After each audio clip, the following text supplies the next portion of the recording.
Lady Singham के नाम से मशहूर काम्या मिश्रा ने इस्तीफा सौंप दिया है। देखिए उनके इस्तीफा के बाद अब राष्ट्रपति भवन में भी जो है इनके इस्तीफों को मंजूर कर लिया गया है।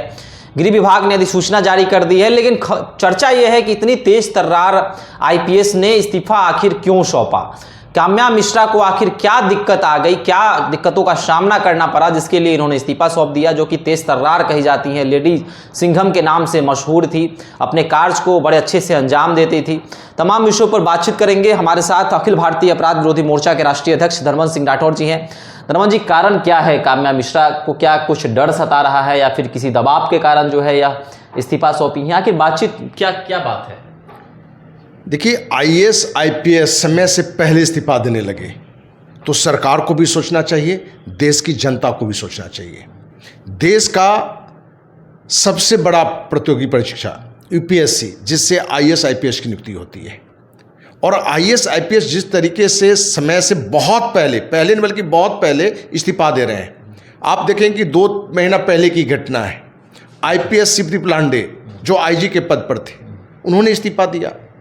अब ये आईपीएस काम्या मिश्रा, इस्तीफा तो पहले दिया लेकिन मंजूर 2 महीना पहले शिवदीप लांडे का हुआ। अब काम्या मिश्रा ने भी इस्तीफा दी तो वो भी मंजूर हो गया। तो ये कहीं ना कहीं जो देश के युवाओं का जो एक सपना होता है कि हम भी आईएएस बने, हम भी आईपीएस बने, क्योंकि आईएएस आईपीएस सबसे बड़ा प्रतियोगी परीक्षा से लोग आते हैं और वहाँ भी लोग 5 साल 6 साल में ही इस्तीफा दे रहे हों, क्योंकि काम्या मिश्रा 5-6 साल नौकरी की है अभी।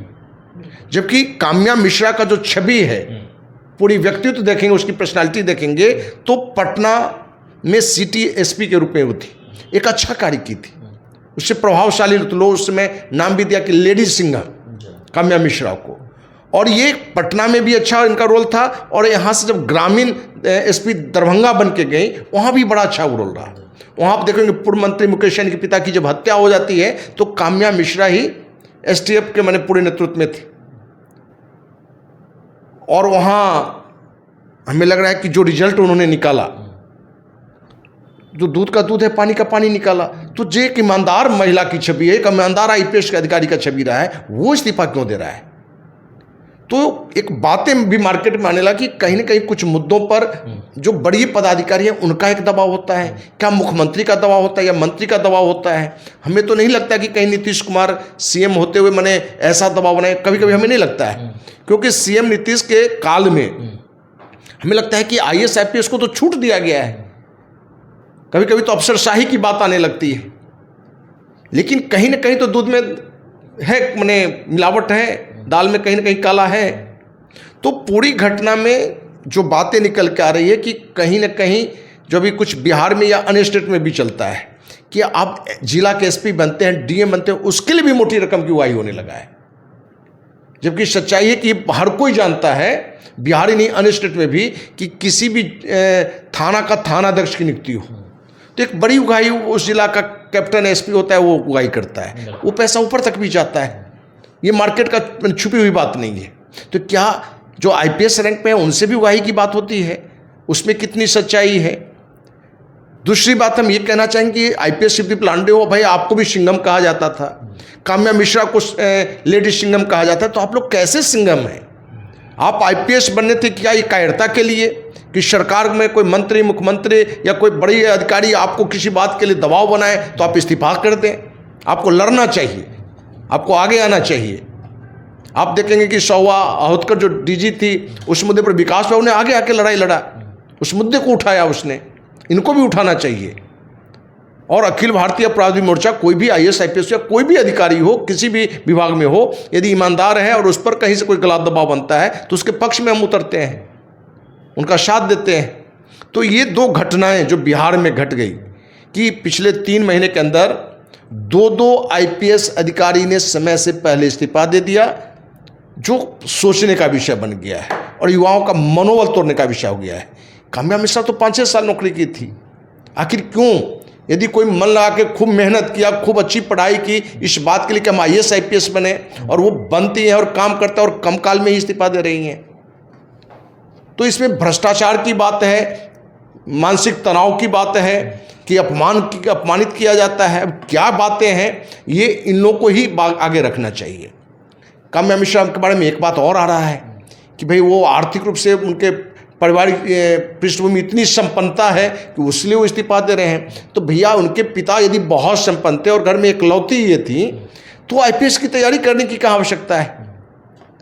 आपने आईपीएस के ट्रेनिंग पीरियड में जो खर्चा होता है एक व्यक्ति पर, एक बड़ा खर्च होता है, आप उस खर्च को अपने पर कराए, आप एक अच्छी योग्यता है और फिर आप रिजाइन की, इसका मतलब कि कहीं ना कहीं आपने भी देश की संपत्ति का शोषण किया है। यदि ये मुद्दा है तो कि पारिवारिक पृष्ठभूमि इतनी संपन्नता है कि उस व्यवसाय को देखने के लिए ये आईपीएस से रिजाइन कर दिए, तो भाई आपने आया क्यों? 5 साल के लिए क्यों आई?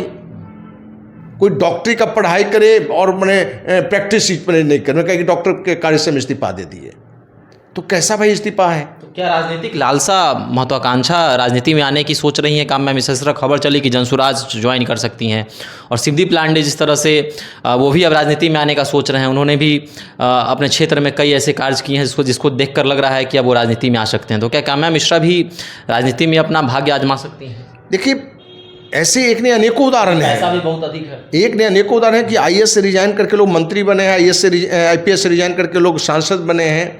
बिहार की राजधानी पटना में सिटी एसपी होते थे डॉक्टर जय कुमार, वो यहाँ से ट्रांसफर होकर जमशेदपुर गए और वहाँ रिजाइन करके पहले टेल्को में डीजीएम बने, क्योंकि उस रैंक से 3-4 वेतन उसको टेल्को ने उपलब्ध कर दिया। तो महत्वाकांक्षा में गए और फिर वहीं से उस सांसद बन के भी निकले। हो सकता है कि काम्या मिश्रा का भी महत्वाकांक्षा हो या शिवदीप लांडे का भी महत्वाकांक्षा हो, लेकिन इसकी हम ये नहीं कह सकते कि 100% यही सच्चाई है। अब क्या सच्चाई है वो तो आने वाला समय बताएगा। अब शिवदीप लांडे कह रहे हैं कि हम बिहार हमारे लिए कर्मभूमि है, धर्मभूमि है और हम यहीं अपना जीवन देंगे, यहीं सामाजिक एक्टिविटी में देंगे। तो क्या एक आईएएस बन के, आईपीएस बन के समाज की सेवा नहीं किया जा सकता है? बहुत बड़ी सेवा किया जा सकता है। जब आपके अंदर में अधिकार है तब आप समाज का बड़ा नहीं कर सकते हैं, तो क्या अधिकार क्षेत्र से हटके कर सकते हैं? वो कितना संभव है? तो ये घटनाएं कहीं न कहीं बड़ी आश्चर्य मोड़ पर ले जाता है कि क्या आईएएस आईपीएस लोग इसलिए बनते हैं कि कुछ समय में इस्तीफा दे दें, या भ्रष्टाचार का इतना बड़ा आलम है बिहार में कि ईमानदार अधिकारी इस्तीफा देकर अपना जान बचाना चाहते हैं, अपना प्रतिष्ठा बचाना चाहते हैं। तो ये विचार का विषय है और इस पर हमें लगता है कि सामाजिक संगठनों को भी अपना विचार रखना चाहिए, राजनीतिक दल को भी इस पर ध्यान देना चाहिए। जो विपक्ष के लोग हैं उनको भी मुद्दा, भाई काहे इस्तीफा दे रहा है, क्या कारण हो गया? जबकि अभी अपने यहाँ अनेकों घटनाएं हैं भ्रष्टाचार में जिसमें आईएएस भी जेल गए हैं। संजीव हंस उसमें नीतीश के दुल्हरुआ बनते थे, वो आज जेल में है, और भी अधिकारी उसमें लाइन में है। आज बिहार में एक पूर्व में बोला जाता था आरसीपी टैक्स, क्योंकि रामचंद्र प्रसाद जी जदयू के राष्ट्रीय महासचिव होते थे, लोग कहते थे उन्हीं के नाम पर उगाही हो रहा है। आज एक डीके टैक्स आ गया है। भाई ये डीके कौन है? तो भाई पूर्व मुख्य सचिव दीपक कुमार है, जो अभी मुख्यमंत्री के प्रधान सचिव हैं, उनके नाम पर डीके टैक्स चल रहा है। ये तेजस्वी यादव ने भी आरोप लगाया और अन्य दल के लोग भी आरोप लगा रहे हैं, बहुत सारे बुद्धिजीवियों ने भी आरोप लगाया है। तो क्या डीके टैक्स के कारण भी लोग को इस्तीफा देना पड़ रहा है? अब क्या माने सच्चाई है तो जांच का विषय है, लेकिन एक सामाजिक कार्यकर्ता होने के नाते बहुत हमें दुखद लग रहा है कि जो आईएएस आईपीएस बनते हैं उनको पूरा समय समाज के लिए देना चाहिए, राज्य के लिए, देश की सेवा में देना चाहिए। वो बीच में ही छोड़ के यदि हाथ खड़ा कर दे रहे हैं, भाग जा रहे हैं, तो ये बहुत ही दुखद बात है। चलिए, दुख की बात तो है कि बिहार में आखिर क्यों ये सुपर कॉप नाम से मशहूर शिवदीप लांडे हों या फिर लेडीज सिंघम काम्या मिश्रा हों जैसे आईपीएस तेज तर्रार क्यों इस्तीफा सौंप रहे हैं? आखिर बात क्या है? अंदर की बात बाहर आनी तो ज़रूरी है। आपको क्या लगता है इन तमाम विषयों पर? आप भी हमारे साथ कमेंट सेक्शन में अपनी राय रख सकते हैं। धन्यवाद।